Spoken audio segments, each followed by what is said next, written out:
Greetings my dear students. Today we will discuss about heart of sentence, and it is none other than verb. What is verb? Any action or any information about any of the actions is called verb.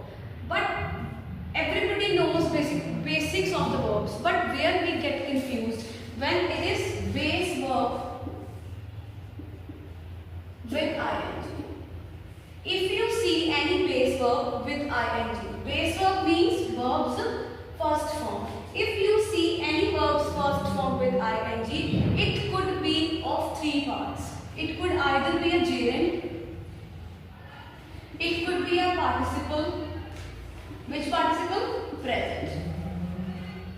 Or it could be a continuous verb. But how can we identify that whether it's a gerund, present participle or a continuous verb? For example, I am playing. It is understood that here action is playing and verb's first form is play and it is with ing. That means it is a verb.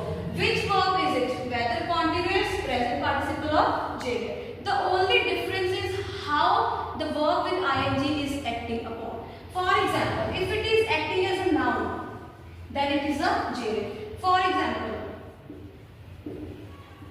swimming is good for health. Swimming is good. Here swimming. Swim is base verb and it is with ing. But here swimming is acting as a gerund. Why? Just because of being noun. That is a major difference. And if we talk about present participle, if any ing verb is acting as another verb, if it is adjective and adverb, or if it is acting as an adjective, then it will be a present participle.